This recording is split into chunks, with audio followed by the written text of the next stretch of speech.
Hello. Just আমি একটা জিনিস দেখাচ্ছি যে উপকূলের একটি ঘরের অবস্থা। সো উপকূলের একটি ঘর, এটি হচ্ছে বরগুনার একটি ঘর।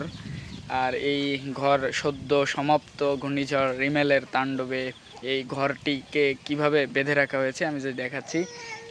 এটি যে মানে দড়ি দিয়ে বাঁধা এরকম চারিপাশ দিয়ে একটা বাড়ির মিনিমাম 20 থেকে 30 জায়গায় তাকে বেঁধে রাখা হয়েছে যাতে এটি মানে উড়ে না যায়।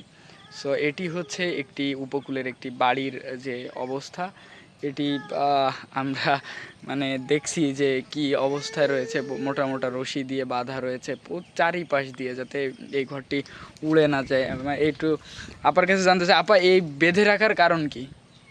জানি না যায়, ঘর দুয়ারি করা উড়ে না যায়, না যায়। হ্যাঁ, উড়ে না যায় তার জন্য। হ্যাঁ, এই ঝড়ের দিন কি এভাবে বাঁধা ছিল বলে উড়ে যায়নি? হ্যাঁ।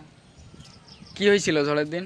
চারিদিন পানিতে সমস্ত করে গেছে, বাতাসে সমস্ত করে রাখতে পারিনি দেখে আমরা টানা দিয়ে বাইধে রাখছেন। বাঁধতে রাখছি।